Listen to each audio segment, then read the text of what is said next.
For today's first question, we will call on Mela Lesmores from PTV4. Hi, good morning po, DS Puno. Sir, unahin ko lang yung follow-up. Nabanggit niyo po yung fourth with. Sa privilege speech nyo rin po kasi kahapon, nasabi nyo na while the fourth with was intended to signal urgency and mandatory action, its implementation has been repeatedly delayed, sidestepped, or redefined.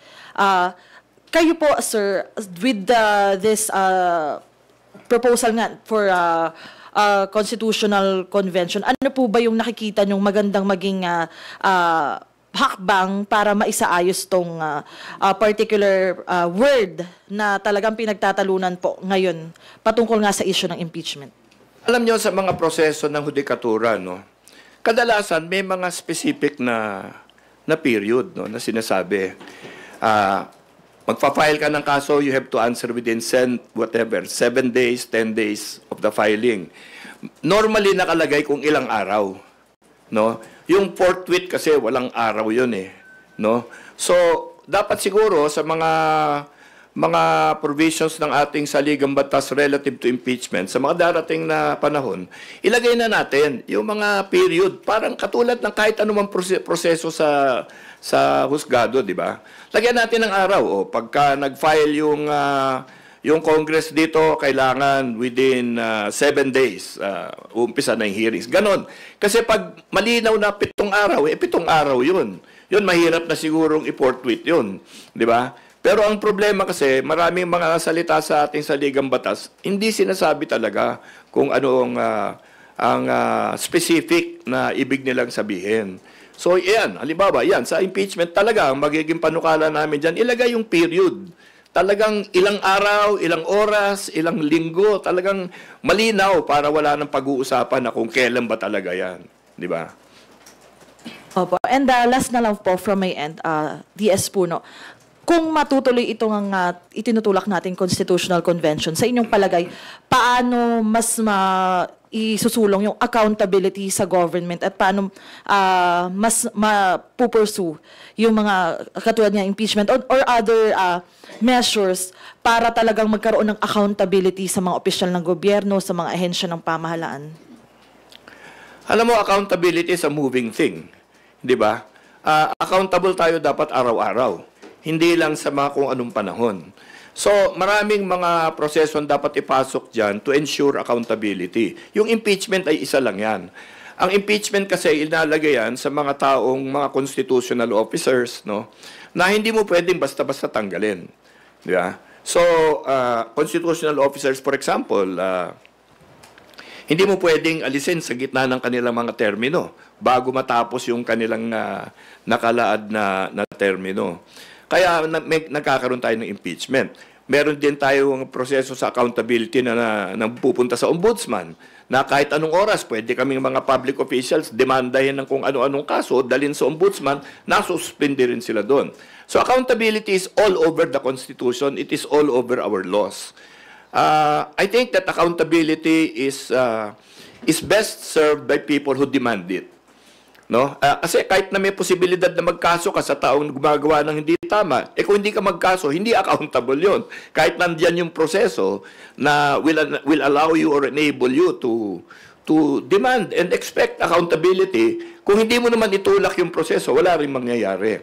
So, nasa ating mamamayan din yan na dapat gising sila, makikita nila yung nangyayari sa kanilang mga paligid at lalong-lalo na sa kanilang mga pamahalaan. Kasi accountability has many levers, no, that you can pull. And sa tingin ko, kung gising ang tao, accountability is going to be really safeguarded, no? Sir, sorry, last follow-up na lang po. Ang pinanggagalingan po ay, kasi di ba with the recent Supreme Court ruling, may mga nagsasabi na parang mas mahirap nang mapanagot yung ating mga opisyal. So sa inyong palagay po ba, kung maiko-correct yung mga nababanggit nga po nating malabong parte ng Constitution, mapapadali na ulit or mas magiging malinaw, mas mabilis yung proseso ng pagpapanagot sa ating mga opisyal na nagkakasala or nagkakasala sa batas? Yung accountability issue, wala naman issue dyan sa ombudsman, halimbawa no? wala kang naririnig na nakakalusot doon. Siyempre, unless nagkandaloko-loko yung investigasyon, di ba? Pero ang ating impeachment kasi dahil nga sa malabo yung pagpapabigkas ng salita ng ating saligang batas, talagang hindi mo alam kailan ang deadline nito. So gulong lang ng gulong ang proseso. Tanong dito, tanong dyan, palit dito, palit dyan. Kaya nagkakaroon ng pakiramdam na, teka muna, parang hindi na yata nagkaka-accountability dito. Puro prosesong pinag-uusapan. Diba? Nagtatalo tayo, hindi sa kung anong kasalanan o hindi kasalanan, kung hindi kung ano yung paraan at hindi paraan. No? Which hindi naman yan ang intention dapat. At tingin ko hindi yan ang talagang binalak ng ating mga gumawa ng saligang batas. So ayusin natin yan para wala na lahat itong mga alinlangan na ganito. Thank you. Thank you, Mela. Next, we have Tina Panganiban Perez from GMA7. Good morning po, sir. Andito pa ako. Sa likod. Yes, sir. Sir, the public has always been suspicious of all attempts to amend the Constitution. Paano niyo po makukumbinsi yung public and even your counterparts in the Senate na kailangan na po ito ngayon? Alam mo, yung suspicion na sinasabi natin, sa tingin ko, iilan lang yan eh. Yung suspicion ng isa na i-abolish yung Senate. Yung isang suspicion na babaguhin ng term of office para maka-perpetuate in office yung mga tao. Diba? Ganun lang yan eh. Wala naman sigurong suspicion na gagalawin yung economic provisions. Wala naman sigurong suspicion na aayusin mo yung territorial provisions. Doon wala tayong problema doon. Doon lang tanang kakaproblema.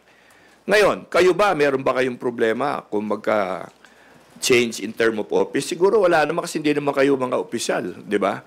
Wala naman kayong term of office. Kayo, ang term of office nyo nandun sa mga stasyon ninyo. Ang nagkakaalinlangan na ganyan, yung mga nasa pwesto, di ba? So, kumbaga, para sa akin, may pagka-self-serving, ano ha?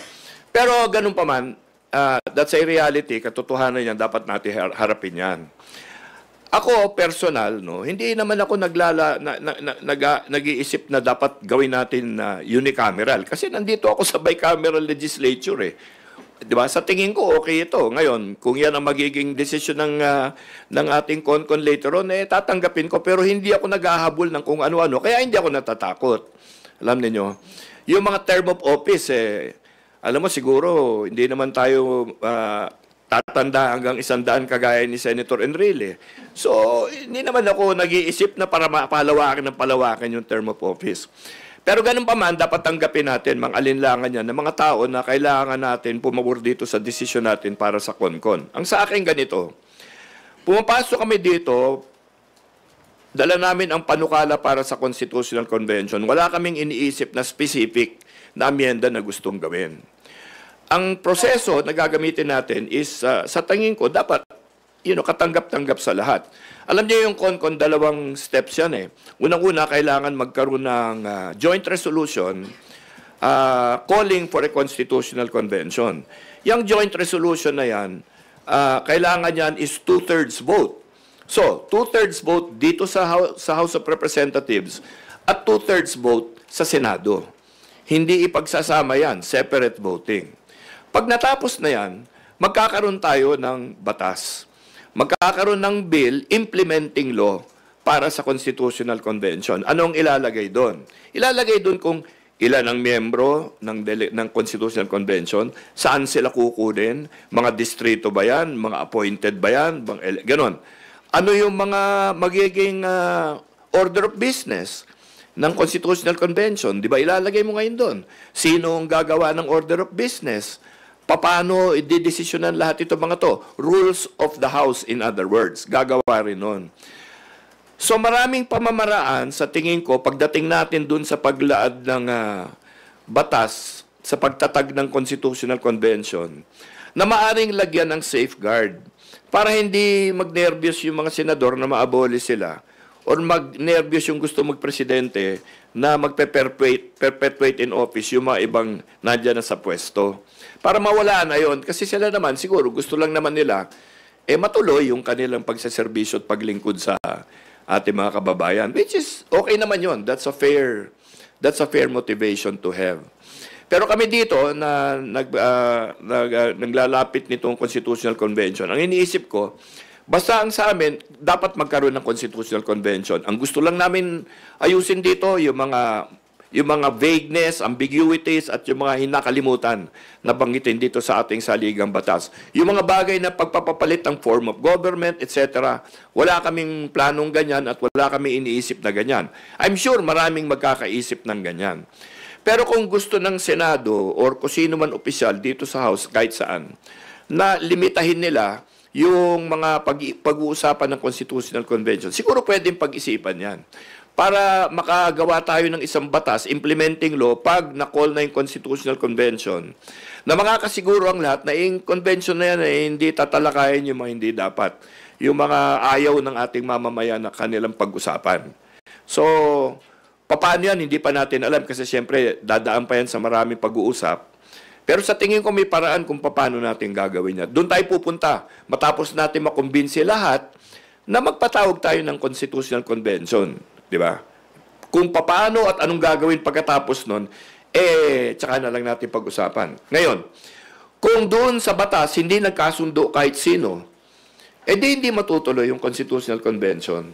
So para sa akin, unahin natin ito, gumawa muna tayo ng joint resolution to call for a Constitutional Convention, mag-agree sana yung Senado, doon na lang tayo magtalo sa mga proseso na gagamitin pag natuloy na yung Constitutional Convention.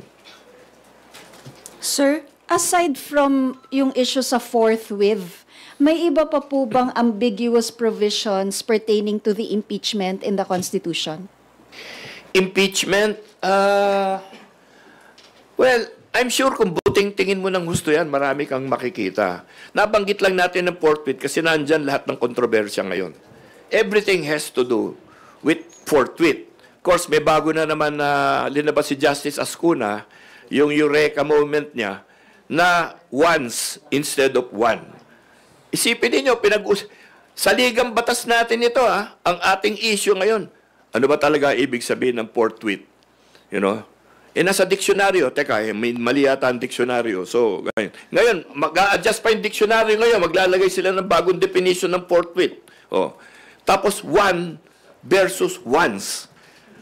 Ang putya yan, dadali natin sa Supreme Court. Ano ba talaga ibig sabihin? One or once? Siguro naman dapat mas mga kahulugan na mauusapan ang dadali natin doon. Hindi ba? Nakakalungkot naman na ganyan yung mga klaseng mga kontrobersyang dinadala sa ating kataas-taasang hukuman. Di ba? Sana naman yung mas may kasaysayan naman na, na maganda, yung medyo mabigat na mga usapin na kailangan mag-aral. Ito, wala parang walang sagot pati Di ba? Ano ba ibig sabihin ng forthwith? Lahat tayo, meron tayong opinion dyan.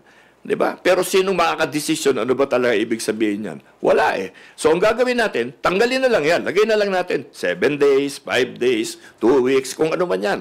Para alam natin kung ano talaga ang intensyon ng impeachment sa saligang batas. Hindi ba? Opo, sir. Another topic po. Meron pong statement ngayon si Vice President Duterte. Ang sabi po niya, ilabas din siguro nila yung travels ng mga members ng House of Representatives bago sila magtuturo ng mga tao na constant travel. As Deputy Speaker po, how will you reply to that statement? Agree ako. Lahat tayo. Maglabasan tayo ng travel. May dalawang klaseng travel, official travel at personal travel. Yung personal travel, hindi binabayaran ng gobyerno. Official travel, binabayaran ng gobyerno. Personal travel, nandyan sa leave mo. Diba? Sa personal na oras mo. Kasi siyempre, lahat tayo, may katungkulan tayong may oras na nandyan sa opisina. May official, may personal travel. Labas natin. Official travel, labas. Kung gusto nila, pati personal. Ako, payag ako. Pero, wala naman sigurong natatakot yan. Dito sa Congress. Dito naman lahat, nakikita nyo.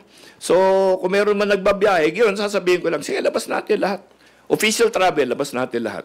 Tapos, ihambing natin yon sa actual travel. Kasi kung yung ito official travel, ito lang, ang personal travel mo, ganun kalaki, ginawa mo ba yan on your own time or yung sa oras na binabayaran ka na sweldo?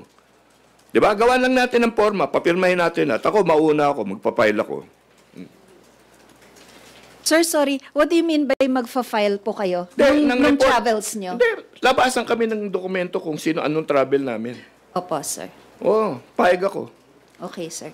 Sir, last na po, ito ibang topic na naman po ulit. I know that you weren't part of the 19th Congress, but kina-question po kasi ni Senator Lacson kung bakit pinayagan po ng Senate and ng House yung realignment ng 74 billion pesos na PhilHealth subsidy in the 2025 GAA. Ang sabi po ni Senator, that is illegal kasi yung GAA in effect amended a special law which was the sin tax law. As Deputy Speaker po, ano po kaya yung gagawin ng House leadership ngayon para mabantayan yung mga ganitong realignments po? Okay, I agree 100% with Senator Lacson sa sinabi niya.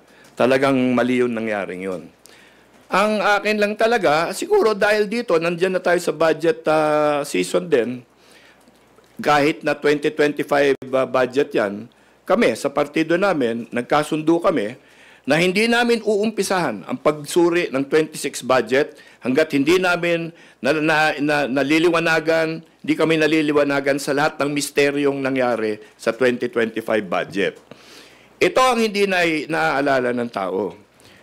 Ang House gumawa ng panukalang budget. Okay? Nag-approve ang House of Representatives ng budget.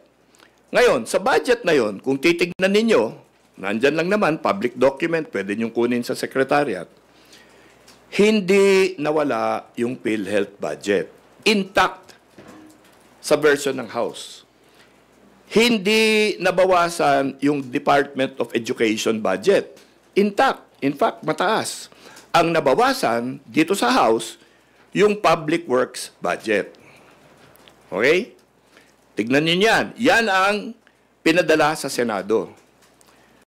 Ngayon, ang finally lumabas, natanggal yung PhilHealth Trust Fund, nabawasan yung Department of Education, nadagdagan ang Public Works budget.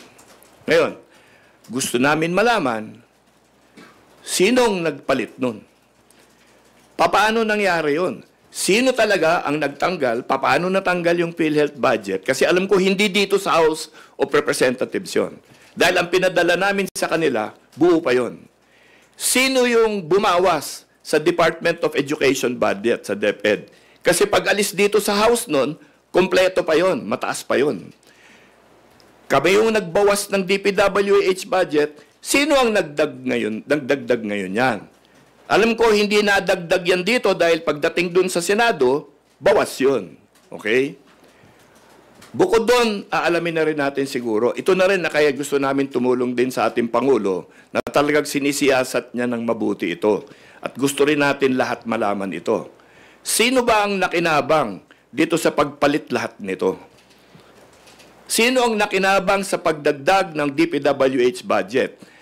Ang pagdagdag ng DPWH budget ay nanggaling sa pagbawas ng DepEd at yung pagtanggal ng trust fund. Okay? Napunta sa DPWH budget, sa madaling sabi, may nakinabang doon. Totoo ba yung sinasabi ni Senator Soto na napunta lahat yan sa Senado at sa liderato ng Senado? Gusto rin namin malaman. Kasi ang House ang sinisisi. Hindi ko malaman bakit. Alam mo, 20th Congress ako, wala ako sa 19th. So, nung tinitignan ko itong kontrobersyang ito, outsider ako.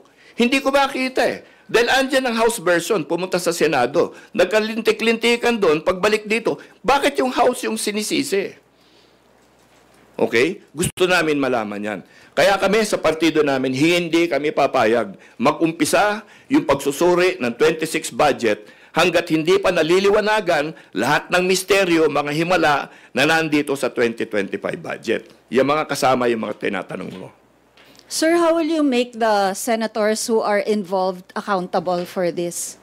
How? How? May pwede bang ikaso sa kanila? Or may pinag-uusapan na po ba yung partido nyo na pwedeng action?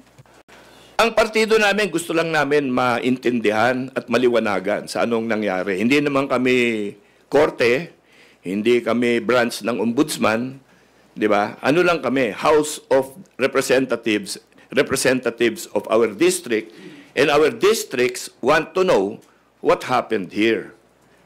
Yun lang naman. Now, I'm sure the Senate has its own processes on how they will discipline their own members if their members need to be disciplined. Beyond that, there are the normal judicial procedures that can be entered into whenever there is wrongdoing. Pero sa amin ngayon, ang amin lang gusto mangyari is maintindihan natin lahat. Paano nangyari lahat yan? Thank you, sir. Thank you. Thank you, Tina. Agatha Gregorio from ABS-CBN2 is now recognized. Hello po, sir. Regarding CONCON naman po, have you gotten the sentiment of other lawmakers regarding this po? Would senators, other congressmen be in support of this from what you know po? Ang unang feedback ko, malabo. Okay? To be honest with you, the initial reaction is always, hindi papayag yung Senado dyan. Okay? Then the next reaction is, baka mamaya sabihin nila, perpetuation of power na naman yan. Babaguhin yung mga term of office, gagawing unlimited, ganon. So, it's going to be a challenge, we know. But I think that there is enough goodwill, there is enough patriotism in our national leaders that they can rely on to move forward with a little faith. A little faith in the wisdom of our people in electing the delegates to the convention, faith in all of our citizenry in their ability to prevent abuse by being vocal and by being vigilant. So, andun kami sa, alam namin mahirap ito, pero wala namang madaling siguro na dapat habulin natin ngayon kasi ang mga suliranin natin medyo grabe. Kaya kung may mga mahirap na kailangan gawin, subukan pa rin natin. But in answer to you, it's not going to be easy, honestly. And in relation po to the issue with forthwith, nabanggit nyo nga po na better to have a period. Yung 7 days po na nabanggit nyo po, is that an example or yun po ba yung ideal na period na gusto nyo po for starting of the trial? That's just an example. Kasi when you go to specific proposals and periods like that, there are so many factors that you need to consider. Like, you have to get a lawyer. How long will the lawyer take to prepare the brief to reply? Ganon. So, although, in our jurisprudence and in all of our laws today, there are periods required for specific judicial processes. I think we can go to those and be guided by those because those are based on experience and history. So if we can go to those and look for some guidance on how we proceed in the future, I think it will be very helpful. But there are no absolutes now because we don't have specific proposals as of yet, no? Let's see first whether people are prepared to have a constitutional convention and are willing to trust one another in order to correct the things that we really need to correct. Thank you po. Thank you. Thank you, Agatha. We will now proceed with the questions from Rosalie Cas of UNTV. Good morning po, DS. Kanina po nabanggit niyo po na hindi kayo papayag maumpisahan yung pagsusuri sa 2026 budget hanggang hindi naliliwanagan dun sa mga issue sa 2025 budget. Ano pong ibig sabihin nito? Pinagpapaliwanag niyo po ba yung Senado dun po sa mga nabawas at nadagdag sa 2025 budget dahil nabanggit niyo rin po kanina hindi galing sa House yung pong mga amendments na malalaki dun po sa 2025 budget? Mahirap i-prejudge, no? So, bagamat alam natin na hindi galing sa Kongreso yan, hindi ko masasabing Senado ang gumawa niyan. Kasi malaki rin ang Senado, marami naman senador. So, titignan natin. Pero ang sa akin kasi, ang ating budget hearings dito ay nakatutok sa ating mga ahensya. 'Di ba? Ano man kasi ang desisyon na namin sa mga sa Kamara or sa Senado, ang mga budget na yan ay ina-administer ng ating mga ahensya eh. Ang haharap sa amin dito sa Kamara ay yung mga DBM, DPWH, sila yung tatanungin namin, 'di ba? Kasi siyempre alam din nila 'yan. Okay? So, dalawang bagay 'yan eh. Sinabi ko, aalamin natin paano napalit, sinong pumalit, 'di ba? Hindi kami pwede magpatawag ng mga senador, siyempre, dahil interparliamentary courtesy. Kuminsan parang wala ng courtesy, pero may interparliamentary courtesy pa rin dapat, no? So, siyempre, we cannot summon them or they cannot summon us. Pero ang gagawin natin dyan siguro, tututukin natin sa sinong nakinabang. Kasi baka yan malalaman natin sa mga ahensya. Di ba? Ang ating Pangulo ay nag-umpisa na sa magandang umpisa dito eh. Bawat tinignan niya, sino yung mga kontraktista? Di ba? Tapos alam na nila kung saan nagpunta yung mga project. No? So, pagkatapos doon, siguro, aalamin natin, siyasatin pa natin na mas mabuti, tignan natin, sino ba talaga nakinabang dito? Di ba? Para malaman ng taong bayan kung sino ang talagang sisisihin nila dito.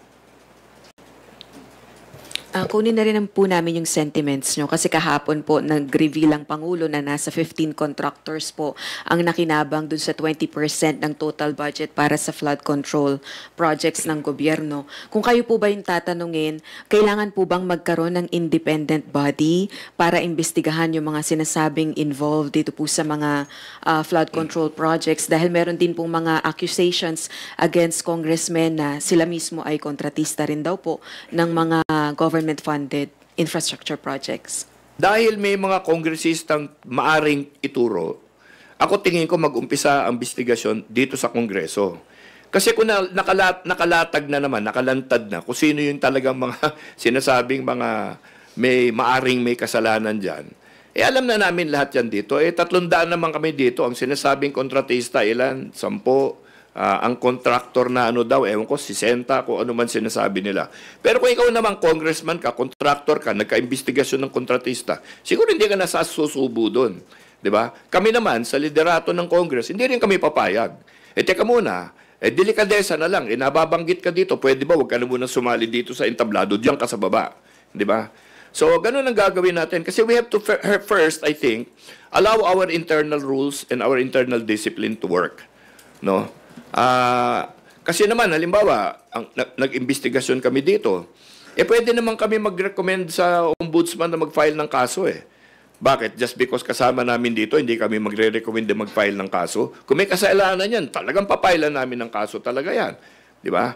So, instead of mga independent, kasi alam mo kami, naintindihan namin ang proseso. Alam namin ang budget process, alam namin ang mga pangyayari, alam namin ang numbers. Pinag-aaralan natin siyempre dito yan. Kung kukuha ka ng independent investigator, ano na naman ang qualifications ng independent investigator? Yan na naman, bagong usapan na naman yan. Nandyan na naman tayo sa proseso. Mas importante, di ba, gilitan natin yung may kasalanan. Huwag yung iisip na naman tayo ng proseso, paano na naman yan. Yan na naman ang nangyari dito sa impeachment eh. Puro proseso pinag-uusapan, hindi na pag-uusapan yung talagang kaso. Di ba? So dito, dahil alam naman natin, baka nagkaabusuhan dito sa mga DPWH na projects na to, lamangan at isahan dyan. Di hanapin natin kung sino yan at panagutin na natin. Huwag na marami pang diskusyon sa proseso. Meron naman dito sa Kongreso ang proseso kung paano hahanapin namin ang may kasalanan dyan. At kami, nagkakilalanan kami dito. Maniwala ka sa akin, marami nang nalalaman yung mga tao dito na hindi lang natin tinatanong. Hindi ba? So, umpisahan natin siguro sa ganun. Ngayon, kung hindi sila masaya sa ginawa namin dito sa Kongreso, feeling nila mas magaling sila para maghanap ng accountability dito, di sige. Pero wag nila kami pangunahan kasi siguro dapat magdisiplina muna kami na sarili namin. Katulad din sa Senado. Kung halimbawa, meron silang makitang kasalanan, sina Senator Soto at Senator Lacson, sa mga tinuturo nilang mga himala na nangyari din doon, di siguro umpisa nila muna sa kanilang internal na disciplinary measures. Hindi naman ibig sabihin na ginawa namin yan, ginawa ng Senado yan, hindi na pwedeng kasuhan yung mga yan. Siyempre, yung kaso, yun ang susunod. Last na lang po on my part, babalik lang po ako sa Constitutional Convention na pinupush nyo po. Lagi po kasing nababanggit yung timing, lalo na po nasa kalagitnaan na po ng termino ni PBBM at wala naman pong problema dito sa chamber, sa House of Representatives dahil na ipapasa lagi yun pong push for charter change. Pero hindi po nakakapasa sa Senado. Will you appeal for the President to certify this as urgent or para po mapabilis ang proseso? We're not there yet eh. Hindi pa namin nakakausap yung mga senador. Sa totoo na lang, may mga nakausap ako pumapayag naman. Sa totoo lang. Konti lang nga sila, pero we need 2/3 vote eh. And malayo pa doon. Pero in fairness to our senators, sa mga nakakausap ko, nakikinig naman, open naman sila. No? Siyempre, yung kanilang mga alinlangan, binabanggit nila sa akin, and they are legitimate fears and worries. So, ang trabaho natin, isubukan natin siguro maghanap ng paraan kung paano mapapahupa yung kanilang mga alinlangan tungkol dito sa CONCON. Sabi ko nga, magiging mahirap ito. Pero, mabuting mahirap, at least alam natin na mahirap, kaya mas susubukan natin ng maayos. Di ba? Pero may oras pa. If you're worried about that time, I think there is time. Thank you po. Thank you. Salamat, Rose. Please go ahead. Marian Enriquez from TV5. Good morning, sir. Good morning. Sir, may statement daw po si Senator sa SP Cheese Escudero. May demolition job na ginagawa laban daw sa kanya at ang nasa likod daw po niyan, taga-kamara na gusto raw na matanggal si Cheese bago mag-file ng susunod na impeachment. Gate po ni Cheese, wala siyang kinalaman doon sa nasabing contractor at nakuha raw nito yung marami sa mga kontrata bago pa siya maging senador ulit. At sa mga kontrata daw na nakuha ng kontratista noong senador na si Cheese, wala rin daw kinalaman sa Escudero at paninita pa rin ni Escudero bakit yung 1% daw ng 550 billion worth of flood control project yung inuusisa at hindi yung 90% ng 550 billion. Bakit daw hindi yung mga contractor galing kamara ang ginagawa ng storya? Bakit daw siya? Hindi ko alam sino yung tinututok niya, no? Or sino tinuturo niya. At saka hindi ko alam anong demolition job ang sinasabi dahil kung yung binabanggit niya yung mga lumalabas sa Facebook na kontratistang nagko-contribute daw, major contributor sa kanyang kampanya. Ako personal, hindi ako naniniwala eh. Alam mo yon, kasi malay mo kung sino yun eh. Tingnan ko yung pangalan eh, hindi ko naman kilala. Alam mo yon. So, hindi natin alam. Pero wag na siyang masyadong kabahan siguro sa mga online. Ang tignan natin yung talagang yung totoo, no? Yung mga sinasabi ni Senator Soto, yun ang paliwanag niya. Doon sa kanila. Huwag dito sa amin dahil kami tapos na kami eh. 'Di ba? Hahanapin ngayon namin sino may kasalanan dito sa Congress. Basta ako kumbinsido ko walang nagbago dito sa yung mga rinireklamo ng ating pangulo na sinasabi niyang masamang nangyari sa budget. Walang nanggaling dito sa Congress doon. Yan ang 100% sure kasi nasa dokumento eh, nandun sa kanila eh. Ito yung dokumento na sinabmit ng Congress. Lahat ng sinasabi ng pangulo natin na wala sa lugar. Wala doon sa version ng Congress. Di ko nga alam, 6 na buwan na to, laging Congress ang sinisisi dyan sa mga problemang ganyan. Wala pa ako dito, kaya hindi ako nakakapagsalita, pero tinitignan ko, hindi ko maintindihan. Bakit Congress ng Congress ang tinuturo, lalo na yung Speaker. Nandito na ako eh. So may access na ako sa dokumento. Lalo akong naniniwala ngayon na walang kasalanan talaga yung ating Kamara dyan sa mga nangyaring pagbabago sa budget at pagtanggal ng PhilHealth Trust Fund, yung pagbawas ng DepEd at yung pagdagdag ng pagkalaki-laking pondo sa DPWH. Gusto ko na lang malaman ngayon, dahil makukuha namin yung inventaryo ng mga proyekto na yan, sino yung contractor dyan, saan napunta yan. Tama yung Presidente. May ghost project ba yan? Ay naririnig namin meron. May duplikasyon ba yan? Naririnig namin meron. Maraming sinasabi si Presidente doon sa kanyang press con kahapon, yung kanyang briefing sa ating mamamayan kahapon, na sa tingin ko nakakabukas mata talaga. No? And para sa amin dito, nagkakaroon kami tuloy ng lakas ng loob, no? Na talagang habulin yung mga mga katotohanan diyan. So, yung demolition job, siguro bangitin niya kung sino specifically para magkaayos-ayos na sila. Masama yung pagka-blanket na sinisiraan ako dito sa Kongreso. Lahat kami tinatamaan, kaibigan ko si Senator Cheese eh. Kung pati ba ako, nadamay na naman dyan sa akusasyon na yan.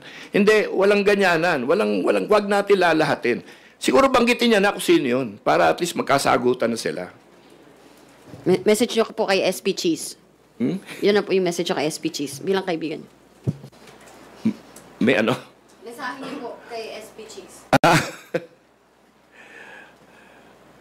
Basahin. Mensahe. Ha? Message. Message. Niyo. Yes, sir. Mensahe. Yes, sir. Kay? SP Cheese Escudero, your friend. Hindi na kailangan yun. Pambihira. Ako na naman ituturo. Baka mamaya magagalit sa akin.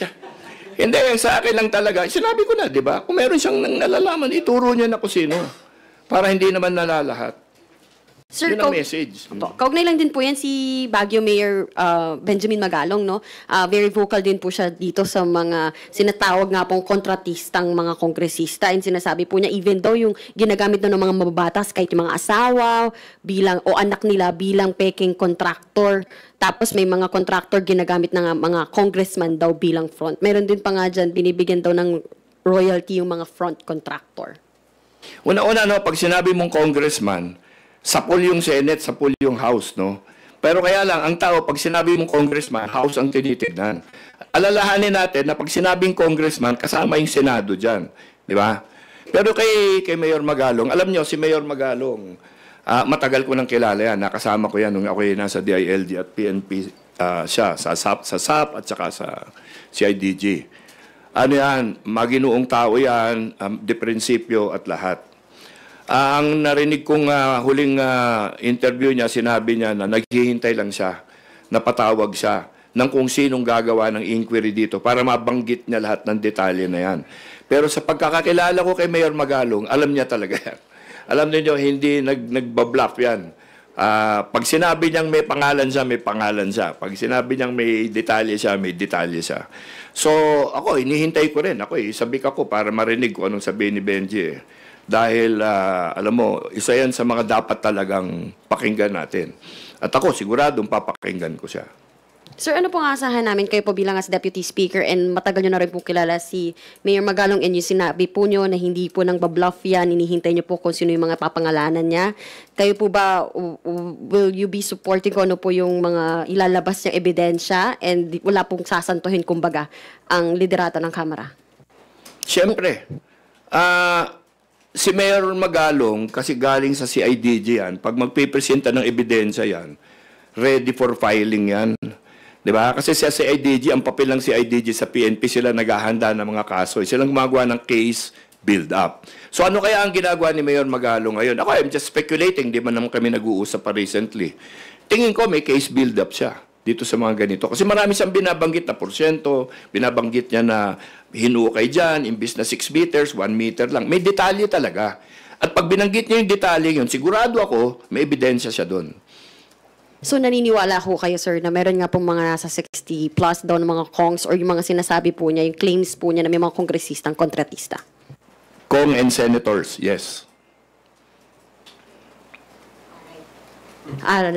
Huwag natin kalimutan, lagi may senador pag sinabi mong Kong. Alright. Sir, let's go to about impeachment naman, no? Sorry, sa CONCON. Sir, sinabi mo na you mentioned gawa muna ng joint resolution for CONCON, doon na lang magtalo yung Senado at Kamara kung paano yung proseso na gagawin.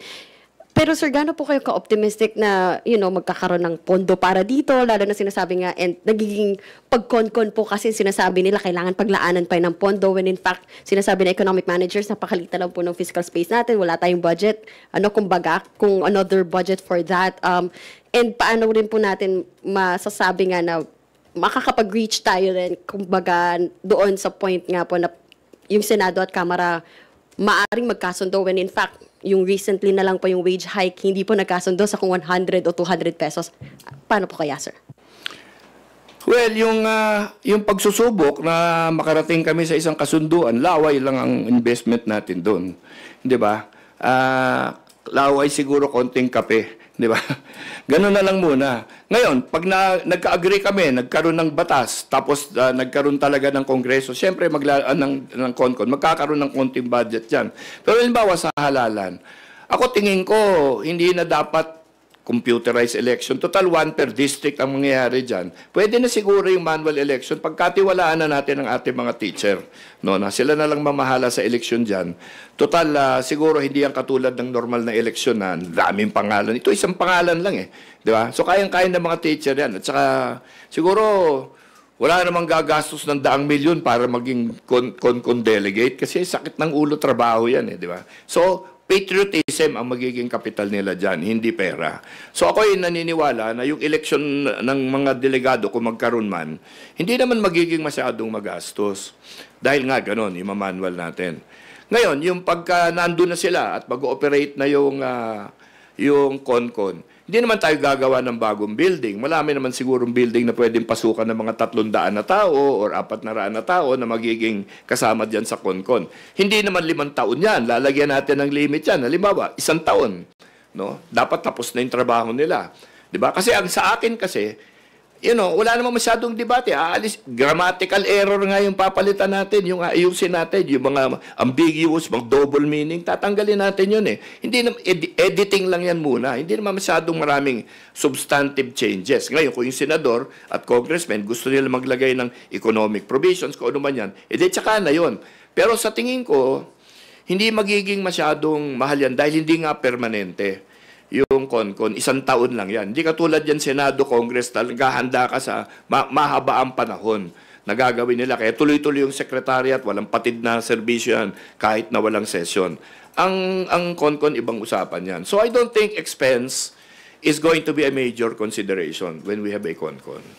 Thank you, sir. Sorry, pahabol na lang. Doon sa sinabi niyo po na naniniwala po kayo sa claims ni Mayor Magalong, do you have personal knowledge po ng mga kasamahan ninyong mga kongresista o mga kakilalang senador na mga kontratista? Wala ako sa 19th Congress, dito ako sa 20th. I have personal knowledge about Benji Magalong. I know him to be a good man. I know him to be a very principled person and I believe in his integrity. Okay? Yun lang. So, that's why anything he says, anything that comes out of his mouth is very credible to me. Do I have personal knowledge about the people here? Not really. Kasi wala nga ako dito during these times. Pero I would like to find out kung meron may mga kasalanan dito. Kaya nga, dito sa pagsuri natin sa ating budget, tututukan muna namin sa partido ko yung 2025 para malaman namin ano ba talaga nangyari dyan. Susundan namin, tutulungan namin yung itong pagsisiyasat ng ating Pangulo. Baka naman sa amin dito may malaman kami. Meron naman siyang website, di ba, na pwede ka magsumbong doon. Di siguro sa kwentuhan namin, kung meron may nalalaman dyan, encourage ko sila magsumbong doon sa website ni Pangulo. Di ba? Pero sa tingin ko, yung investigasyon ni Presidente talagang makakarating yan sa katotohanan palagay ko kung kami dito sa Kongreso, tulungan namin siya, mapapabilis ang pagdating sa katotohanan. Thank you po, Kong. Thank you. Yes. Salamat, Marian. Let us now hear from Yanes Capanti, representing GMA Online.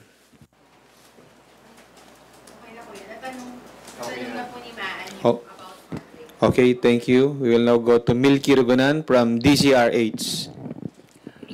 Good morning, DS Puno. Morning. Yes, the question now is the timing because it's already budget season. So, ano po ba ang timeline ng Congress para agad na masimulan ang pagtalakay sa joint resolution para talakayin ng CONCON? Ang proseso niya ngayon, na-refer yung aking speech kahapon sa privilege speech sa Rules Committee. From the Rules Committee, i-refer din nila yan to the corresponding committee, probably the Committee on Constitutional Amendments.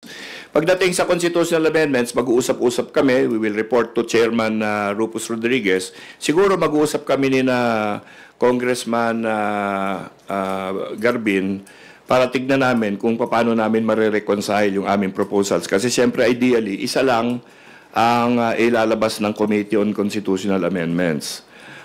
Lahat naman kami, pare-pareho yung isip namin. We want the same thing. So, the only question is, how do we proceed to get what we want, no? Ako tingin ko, magkakasundo kami dyan. Kasi lagi naman sa House, madali lang magkasundo. As we continue to do this thing, siyempre, may consultations kami with mga relevant people in Congress. Alam natin na si Senator Robin Padilla nag-file din ng joint resolution asking for the same thing. Kaya lang hindi ko alam, nung last nakausap ng mga ibang kaibigan ko si Senator Padilla, sabi niya, nag-iisa lang daw siya doon sa kanyang panukala. But ako, may nakausap ko informally na iba, na tingin ko open naman sa ideya. Depende kasi sa specifics niyan, no? Sa tingin ko dito dapat mag-umpisa yung pagkakaintindihan ng Senate at saka ng House. Wala kaming ilalagay dyan, wala kaming ilalabas na panukala na hindi namin sila kinukonsulta. At least some of them. No? Si Senator Soto, narinig nyo na he is in favor of constitutional amendments. So sa tingin ko nagkakaroon din ng sentimento dyan sa Senado na baka talaga napapanahon na ito. Lalo na, di tayo pwedeng takbo ng takbo sa Supreme Court every time di tayo magkaintindihan eh. You know? Tapos ang pinag-aawayan natin, salitang isa. I mean, you know, parang nakakalungkot na ganyan ng mga national issues natin. So anyway, gaano katagal? Susubukan natin na at least yung sa House portion, matapos natin in a very short time. Pero ayaw din namin na ginagawa namin to, pinapaspasan namin to, na hindi namin at the same time sinusuri ang mga, siyempre mga pakiramdam din ng ating mga senador at kanilang mga opinion. So, sama-sama yung mga trabaho na yan. Malaking trabaho yan kasi maraming diskusyon yan.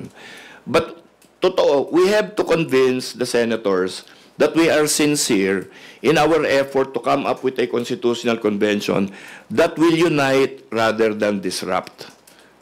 Okay? We want to unite the houses, not disrupt the houses. We want us to be together in this proposal. So, hanggat hindi pa sila more or less pumapayag, sa tingin ko, hindi muna namin ipipuwersa. Kasi joint resolution nga di ba? You admitted kanina, DS Puno, na this will might have a rough sailing in the Senate because of the current relationship now of both houses. Kung sakaling dumating na pag-uusapan na yung joint resolution, ano po yung mga pwedeng pag-asa to the Senate to reconsider it? Well, hindi ko ikikwento lahat kasi I am in conversations with some of them already regarding this, no? Pero bottom line, we have to address their concerns. Kailangan number one, walang gulatan na hindi sila ma-hijack.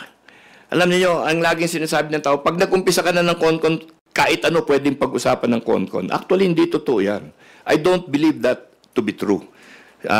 Pero let's see, no? I mean, kailangan medyo creative tayo from a legislative standpoint so that we can come up with safeguards that will stand juridical test, no?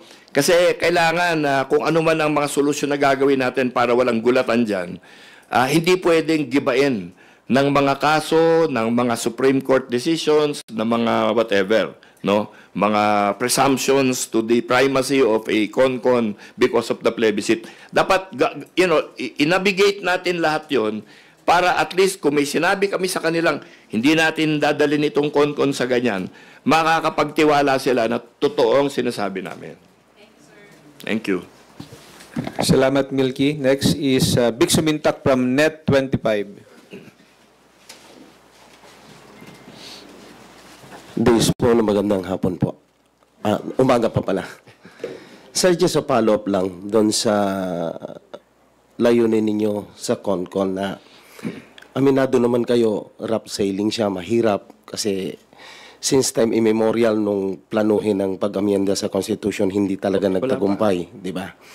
Kasi ang sabi nyo nga, walang gulatan dahil once na inopen natin ang pag-amyenda sa Constitution, may kasabihan para tayong nag-open a can of worm na beyond our control. Especially, elected CONCON delegates ang tatalakay. So my question is, ano yung convincing move or word na may assure natin sa taong bayan na yun nga ang masusunod, na hindi magda-divert yung mga CONCON delegates doon sa layunin sa pag-amyenda sa saligang batas? Thank you. Magandang tanong yan. Kasi kung titignan mo, mula nung 1987 hanggang ngayon, halos bawat Pangulo nagpo-propose ng CONCON, CONAS, kung ano na yan. Kahit isa, wala pang pumasa. Kahit isa. So doon pa lang sa calling for a constitutional convention or calling for a constituent assembly, wala nang pumasa. 'Di ba? Doon pa lang patay na eh.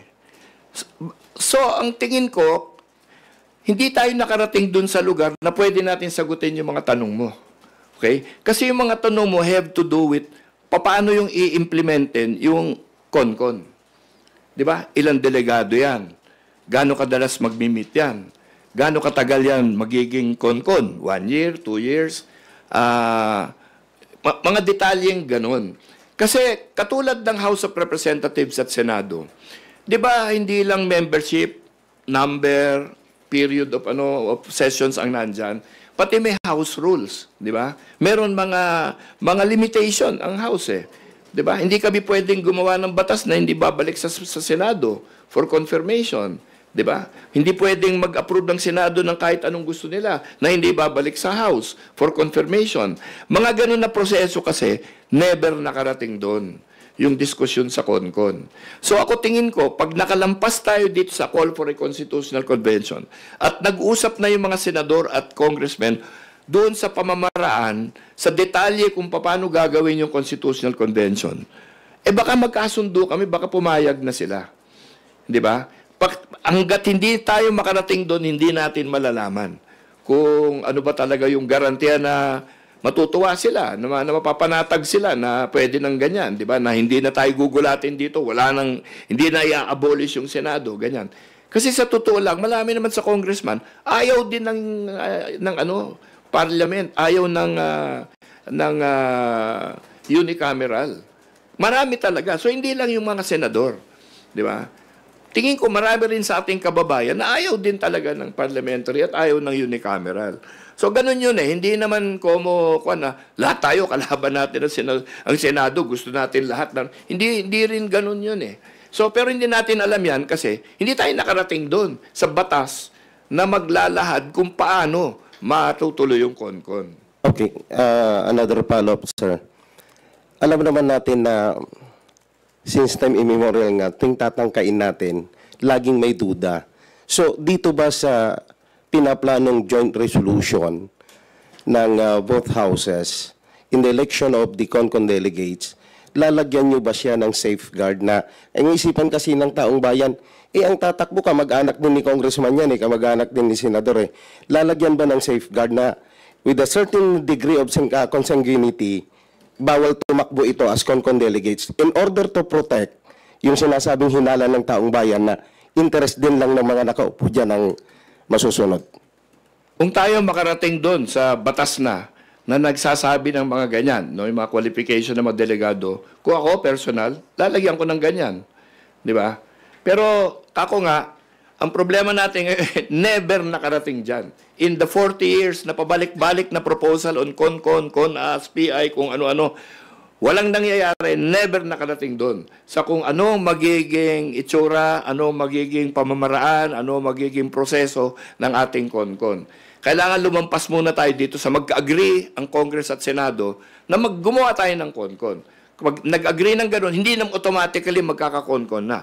Kailangan after that, gagawin yung batas na magsasabi at magsasagot dito sa lahat ng mga tinatanong mo at siguro sa lahat ng mga tinatanong ng taong bayan din natin. Na paano magiging sigurado sila na ito hindi magiging walang yaan ito. Sir, one last from my end sa budget. Kasi sabi nyo na yung partido ninyo, hindi kayo, kumbaga, gagawin nyo ng paraan na hindi man muna matatalakay ang 2026 proposed national budget hanggat hindi naliliwanagan ng 2025 national budget. So, sir, other concern is, hindi kayo mag-cause ng delay doon sa pagpasa natin ng 2026 national budget. Sa bagay, sabi nga ni Presidente, handa naman siya for enacted budget. Pero our concern is, hindi kaya mag-cause ng delay yon regarding doon sa budget deliberation for the next year. Well, siyempre, ang iniisip namin hindi naman 2 buwan. Ano? siguro sa ilan lang usapan, baka lilinaw na yan. Kasi more or less, alam na naman ng mga tao eh. Alam natin, nandiyan na sa mga binabanggit ni Presidente sa kanyang mga briefing, di ba? Nandiyan na kung magkano yun na idagdag. Nandiyan na kung saan probinsya nalagayan. Nandiyan na kung ilan na mga project na mga kontratista, etc., etc. Kukunin namin lahat sa mga impormasyon na yan, yun ang una namin iaharap dito sa DBM, DPWH, sa unang mga usapan namin sa kanila. Siguro naman hindi tatagal masyado to. Wala naman kaming planong iantala yung 26 budget. Dahil siyempre gusto rin namin makita yan. No? Pero mahirap umpisahan yung bagong budget na hindi pa tapos yung lumang budget. For example, kasi ang GAA, pag napas yung GAA, batas na yan. So lahat ng mga na dyan, dapat i-release talaga. Di ba? Ang nangyari ngayon, malaki pa yung halaga na hindi nare-release. No? Hindi namin alam bakit. So, ang sa amin tanong is, pinal na ba yan na hindi na i-release yan? Ano yung rason? Bakit inipit yan? Di ba? Meron bang kasalanan ang tao para nung inipit mo yan, dapat kasuhan natin ito. Mga ganon. At ito, mga specific amounts ito, hindi naman ito mga hahantingin pa namin yung numero. Hindi alam na namin eh. Di ba? Ang kailangan na lang namin makita ngayon is yung mga nasa likod nitong mga datos na to. Diba? So, hindi naman ganun katagal yan. At wala kaming planong iantala yung 26. Gusto lang namin liwanagin yung misteryo ng 25. Salamat, Vic. Earl Tobias from IBC 13. Okay na. DS Puno, good afternoon po. Sir, balik tayo sa impeachment. Yung proposal ninyo na magkaroon ng tsa-tsa para burahin yung supposedly vague na mga probisyon na pinagtalunan ay parang preventive measure, sir, na hindi na maulit. Pero ang kasalukuyang sitwasyon natin na DS ay kung saan manggagaling yung tanong ko, justifiable, makatwiran man lang ba na ang simpleng pagtatalo sa termino ng fourth tweed at ilang mga eksklusibo dapat nakapangyarihan ng Kamara o pamamaraan ng Kongreso pagdating sa legislatura na nakaiwalay dapat sa kanilang legislative powers. Yun po bang mga technical na probisyon na yun sa ilalim ng konstitusyon ay makatwiran, nakatumbas ng hindi pagbusisi sa merito ng impeachment case ni Vice President Sara Duterte?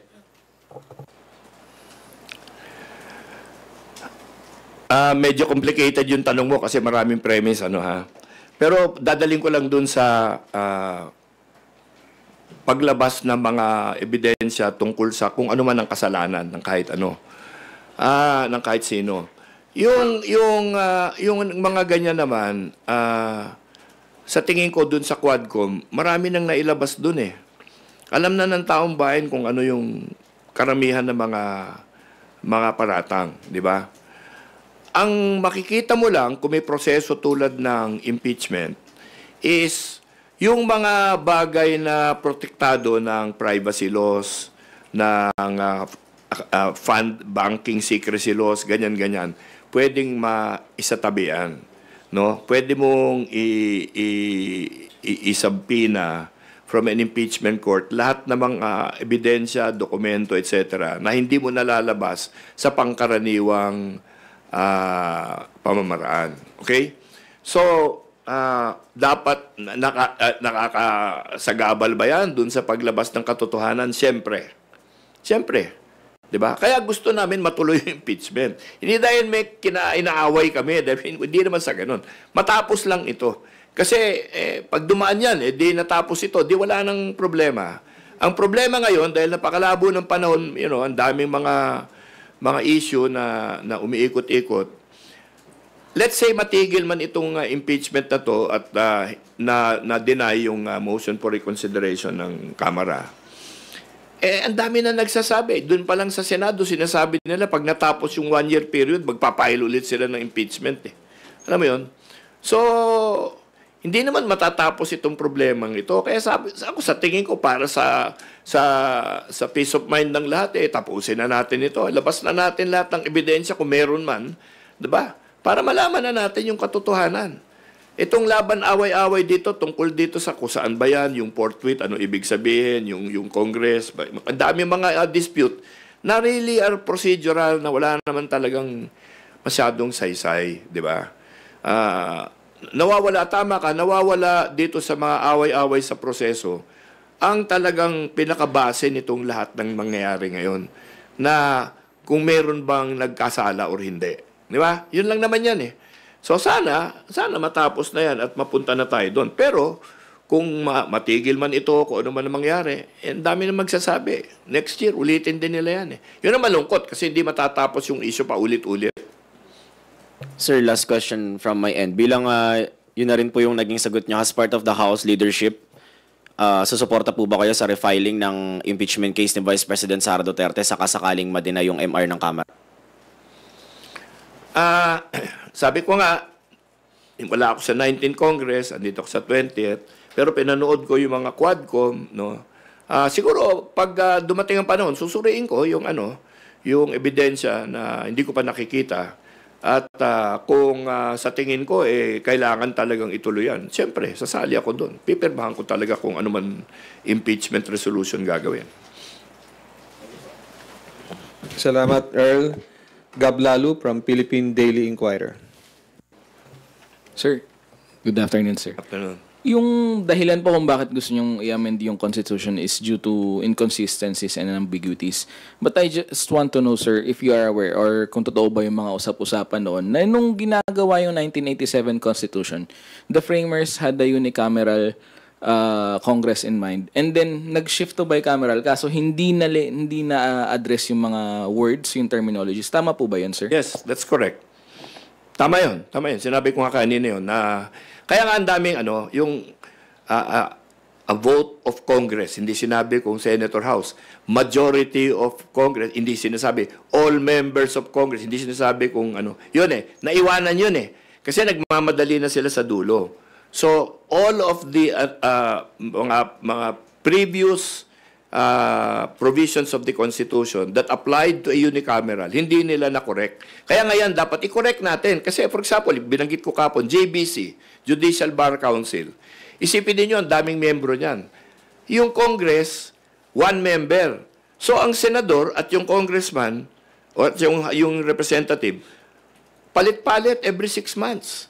Alam ko yan kasi Committee on Justice is with my with NUP Kaya yung aming representative, yung aming Justice Committee Chairman, every 6 months lang member ng JBC. Samantalang lahat ng ibang membro, tuloy-tuloy every year.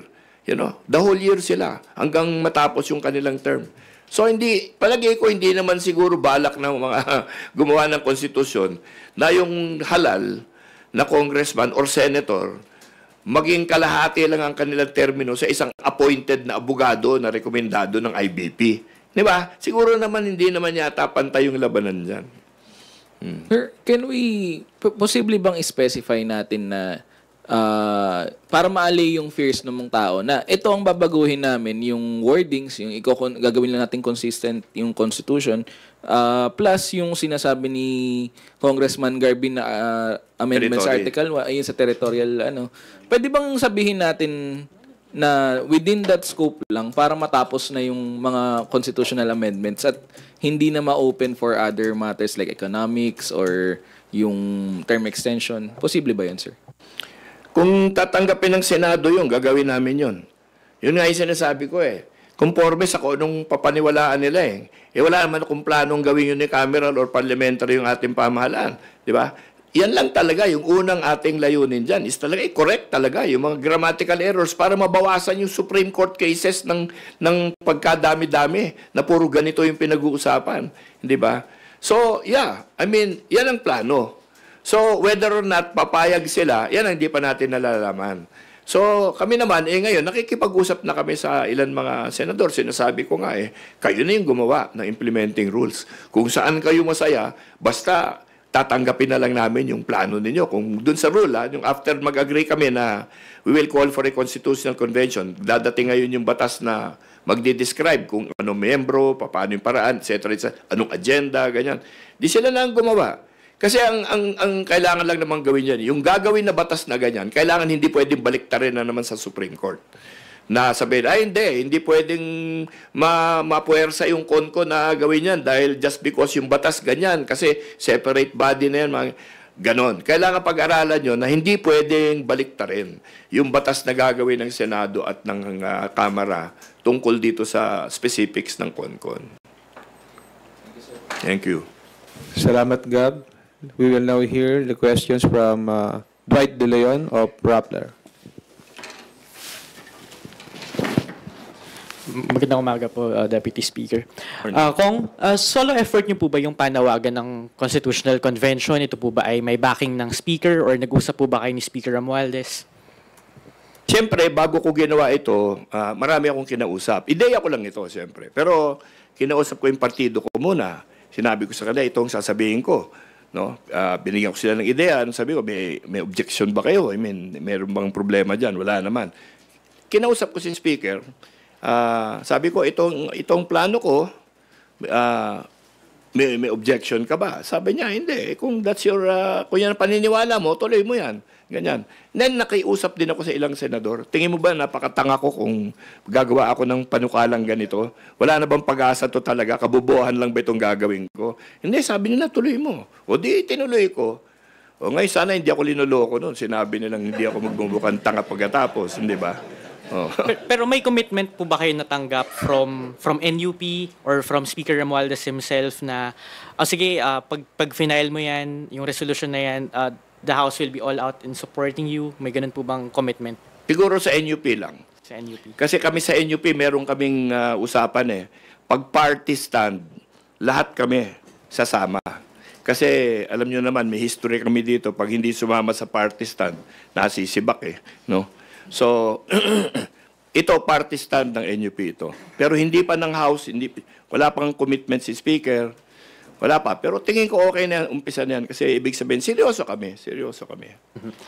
Your call for a constitutional convention is inspired nga po by the deficiencies in the Constitution. Masasabi niyo po bang deficiency din yung provision ng Constitution on political dynasties?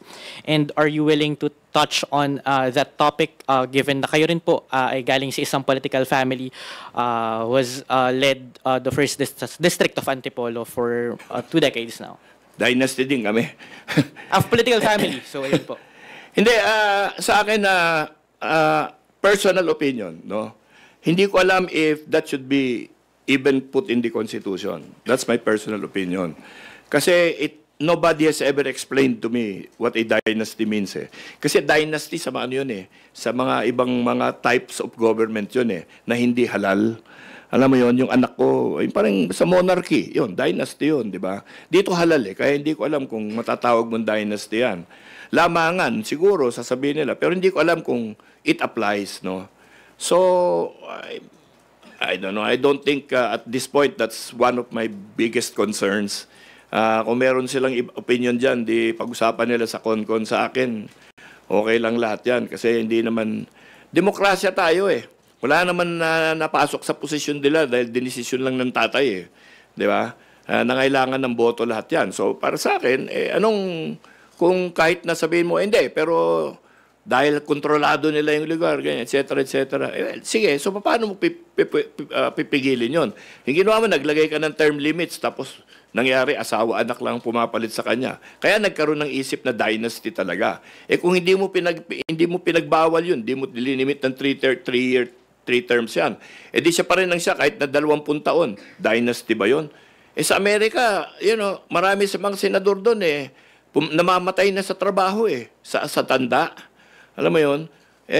Mga 80, may 90 pa, ganun. Hindi naman nila sinasabing dynasty. So, hindi ko alam. Hindi ko napag-aralan yung issue pa na yan. Pero sa tingin ko, hindi yan ang isa sa mahalaga. Yung mahalaga para sa akin is, wag natin sayangin yung oras ng Supreme Court na nagde-define ng ibig sabihin ng forthwith. Di ba?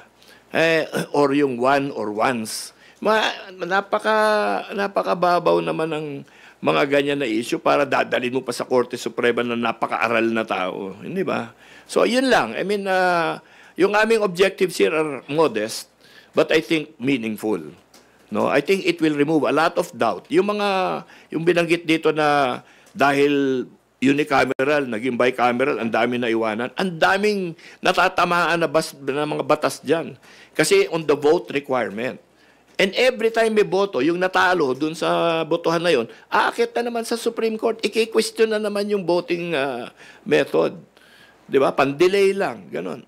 Sayang ang panahon ng Supreme Court, ganon lang ginagawa. Although to be fair, sir, sa US kasi stronger din yung political system nila. Kaya siguro iba yung usapin ng political dynasty doon. Although, sir, nabanggit nyo kanina na pwedeng pag-usapan nga sa CONCON yun. So on the table din ba yung possibility na mawala at all yung provision on political dynasties? That's putting the cart before the horse. Kasi wala pa tayong CONCON. Magka-CONCON muna tayo at pag-usapan natin yan. Di ba? Useless to discuss these things. Wala naman pupuntan kasi wala pang CONCON.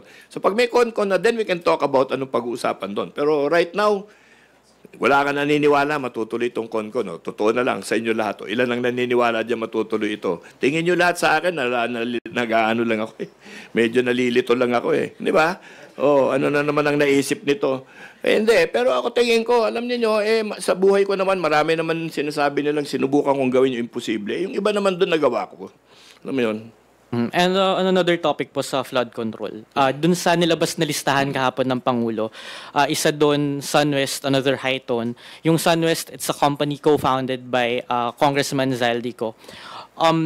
Is the House also willing to include him in the investigation given na isa siya sa mga close allies ni Speaker Romualdez at least in the 19th Congress, and siya rin yung naging chairman ng House Budget Committee noong 19th Congress. Kaya yung mga strongest critics ng House sinasabi, nagdududa sila sa kakayanan ng House to conduct an investigation into anomalous flood control projects.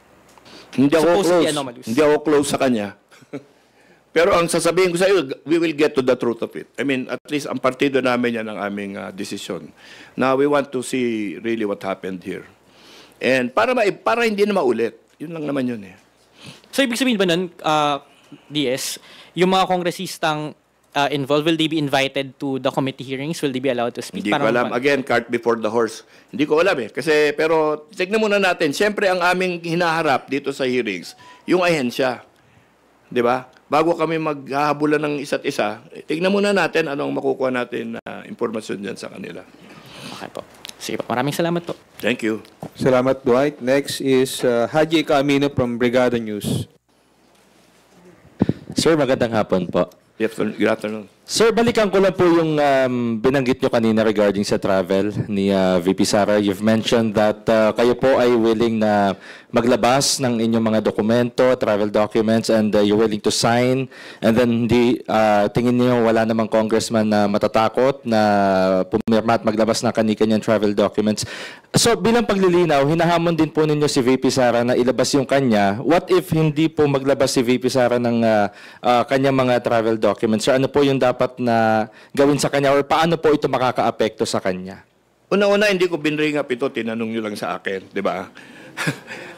Pangalawa, ngayon, parang ginagawa mong kaming dalawa nag-aaway. Kasi itong Vice President, alam mo yun, hindi man kami nag-aaway niyan. Natanong nyo sa akin, sinagot ko sa inyo di ba? Pero wala akong dinidemand sa kanya. Alam mo, she's our Vice President. We need to respect her decisions. Wala akong presumptions about the rightness or wrongness of what she's doing. But if travel is the issue, ang sinabi ko lang, there is official travel, there is personal travel. If the public wants us to give a summary of our travels, kami in Congress, I think we're willing to do it. Official travel and then also personal travel. Di ba? Palagay ko, ganun yun. And I think that by and large, lahat naman ng public official, we are aware of this difference eh. Public, yung official and personal travel. Di ba? Binoucher ba yan o hindi? Ganun lang naman yun eh. Di siyempre, I think most people are responsible in their decision making. I don't presume anybody is, going around the processes there. But if transparency is the issue, I think Congress is willing to, the House of Representatives is willing to be transparent about these things. Yes, Alam sir. niyo kung saan mo kukunin yung records of travel kay SecGen. Wala naman sa amin nakakalabas ng Pilipinas na hindi pipirma ni SecGen. So, yan, full disclosure yan. Wala kaming pwedeng itago. Di ba? Dahil hindi kami makakalabas eh. O, ganon. So, kami, transparent kami dito. Opo. But sir, how will this affect her? Kasi kumbaga, tinanong po siya yung nagsabi na tanong ninyo dun sa mga nagtuturo ng kung sino-sino, yung mga members ng House of Representatives. Kasi kumbaga, sa kanya din po nang galing na itanong din po sa mga House members yung kanilang pag-travel. So kung halimbawa po, paano makaka-affect sa kanya yun kung sakali na lumabas na sabi niya, hindi masyadong lumalabas or nagda-travel yung mga congressmen po? Hindi ko alam paano kasagutin kasi parang tinatanong mo sa akin anong isip ni Vice President Sara eh. No? Kung naghahanap ka ng salita sa akin para pag-awayin mo kaming dalawa, wag muna kasi wala naman ko inaaway dito, di ba? Nandito ako para pag-usapan yung ating kon-kon. Hindi ba? Yes po. Hindi, okay. Okay. Okay lang po. Pero I'm not here to create fights with anybody. Kaya nga kailangan kaibiganin ko lahat para pumayag ng kon-kon eh. Di ba? Okay, sir. Pero yung issue po ng travel, sir, dapat po ba siyang busisiin sa budget hearings ng OVP for 2026? Yun na lang po. Specifically for her travel? Included dun sa mga po? Lahat naman ng budget hearings, kasama lahat ng entries doon. Hindi mo naman kailangan i-single out yung travel siguro. Kasi travel sa total budget, maliit lang yun. Opo. Okay. Last na lang po, sir, baka may mensahe po kayo sa mga bumabati o nagsasabi ng masasakit na salita against the House leadership, especially coming from the Senate. Pangalawang mensahe nang hinihingi sa akin. Yung kinakabahan ako pag humihingi kayo ng mensahe. Para kayo naghahanap ng sasabihin ko para ibabato nyo, para magkaroon ng bagong di ba? Medyo pass muna ako dyan. Ang message ko sa lahat, sana tulungan nyo kami sa Konkon. Di ba?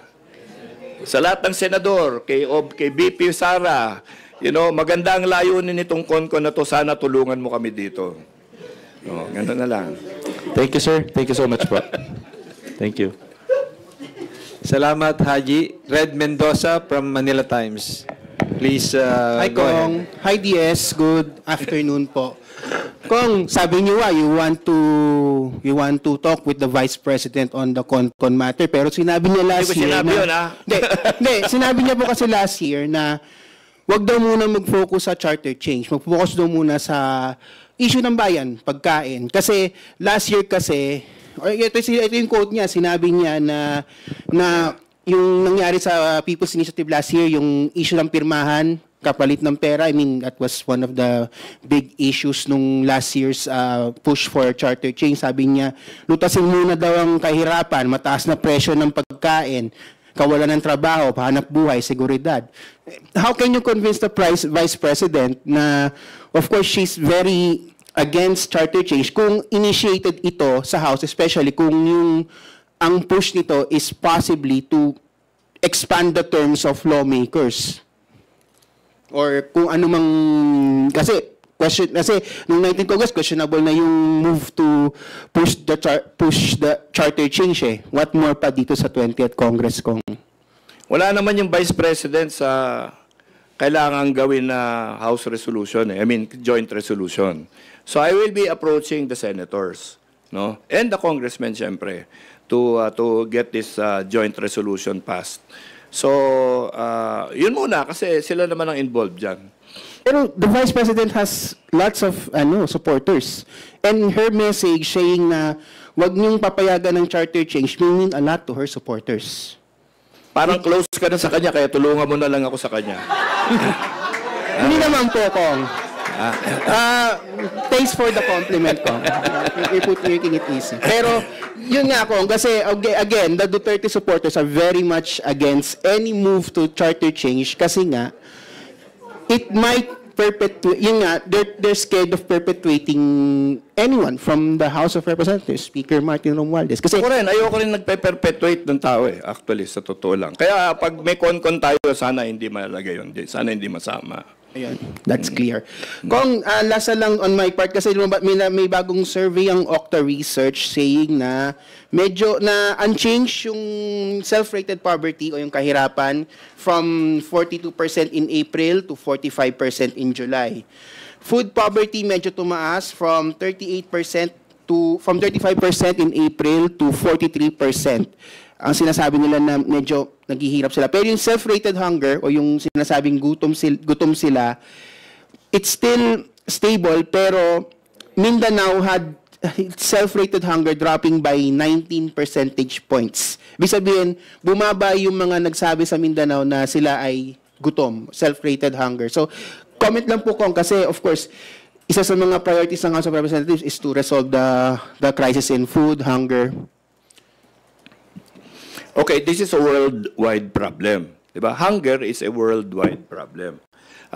May mga problema in terms of how we will continue to produce enough food for humanity. Okay? So the Philippines is not an exception. We are a little more fortunate than the others because we have good natural resources.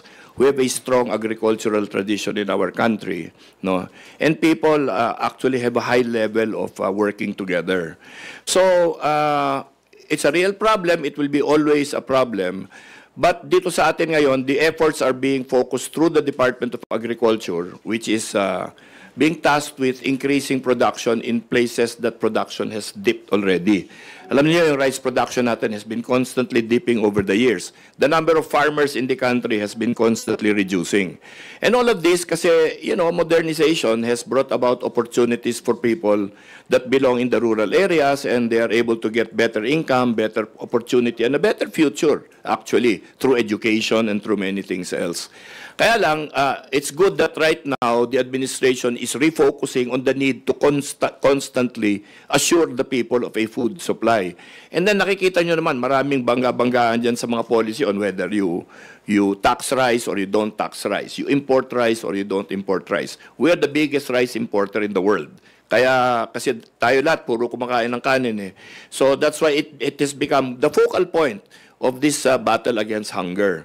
Pero it should not stop there kasi there are other things that we need to do and focus on in order to solve not just the hunger problem but the nutrition issues that our country faces. Kasi may kinalaman din yan sa future ng ating kabataan, whether they're going to have a brighter future because the better nutrition or not. So alam ko that there are efforts in the Department of Education headed towards this and the Department of Agriculture.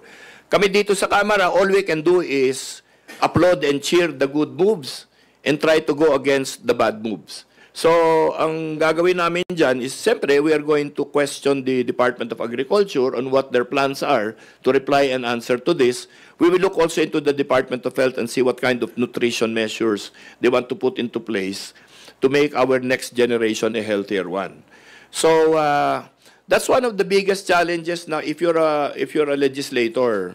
It's challenging, it's interesting, and it's actually inspiring kasi you know, you start talking about the future, you talk about the welfare of everybody instead of the definition of forthwith. Okay. That's it. Thank you, Kong. Salamat, Red. We will accommodate two reporters for their questions. Gab Lalo from Philippine Daily Inquirer and Kenneth Basilio of Business World.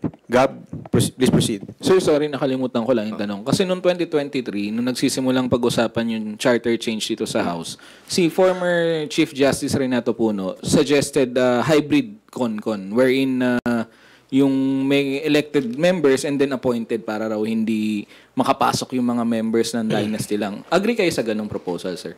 Ayan, natumbok mo. Kasi when we go to the mannerism of CONCON, magandang tanong ni Chief Justice hybrid, elected, and appointed. Kung pwede ka mag-hybrid, elected, and appointed, baka pwede ka rin mag-CONCON na bicameral. Di kaya? Pag nagkaroon ka ng CONCON na bicameral, baka hindi na umangal yung mga senador. Di ba? So, yan ang ibig ko sabihin na pagdating natin sa modality of the CONCON, and we're already talking, now that you have opened the door to a potential hybrid CONCON, I don't think there is a hard and fast definition of CONCON. Di ba? Pag sinabi mong CONCON, alam mo na ba kung ano nandun? Hindi. It has to be defined by law. So if you can define CONCON to be hybrid of appointive and elective, halimbawa, di gawin mo ng bicameral din, why don't you appoint all the senators as ex officio upper chamber members of the CONCON? Kung di natapos na yung kanilang mga alinlangan, di ba? Okay ka talaga, napilitan mong ibulat-lat ko ngayon yung isang sikreto pa namin na sana tsaka na lang pag-usapan. Pero, tama yun. The precise form of CONCON, I think, is still subject to thought and deliberation. Salamat, Gab. Kenneth, please proceed. Oh, grabe.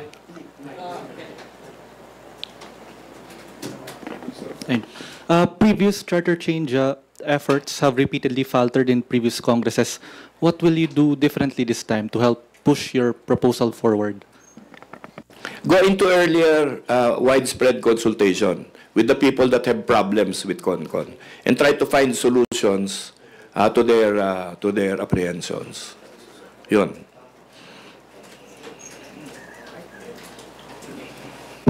Thank you, Gab. And before we officially, thank you, Kenneth. But before we officially end our press conference, may we request Deputy Speaker Puno to give his closing statement. Yeah, well, maraming salamat sa inyo for this morning.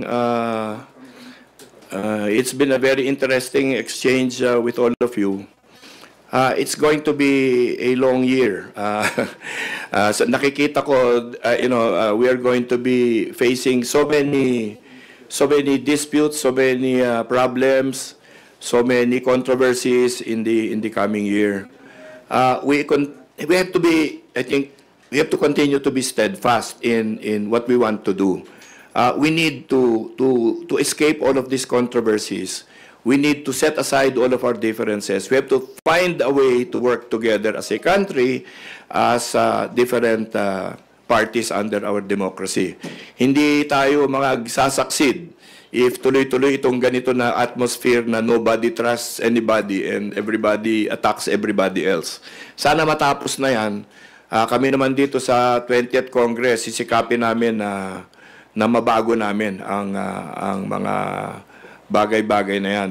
Matapos na itong mga bangayan, matapos na itong mga tirahan ng mga isa't isa, sana mawala na yung division dito sa ating mga dalawang sangay ng ating legislatura. Tulungan natin ang ating Pangulo ngayon sa kanyang ginagawang programa at alamin natin lahat ng problema dito sa mga flood control issues, yung mga pagsasamantala sa salapi ng bayan, dapat tigilin na yan at pinapangako namin sa ating Pangulo na tutulungan namin siya dyan sa ginagawa niyang yan. Napakahalaga niyang inumpisahan niya, sana makatulong kami sa kanya. So, maraming salamat sa inyo. Pagtulungan natin ito, alam niyo, media is very important in keeping everybody honest. Kaya, sana tuloy niyo yung ginagawa ninyo. Malaking bagay kayo sa pagdepensa sa ating demokrasya. Thank you very much.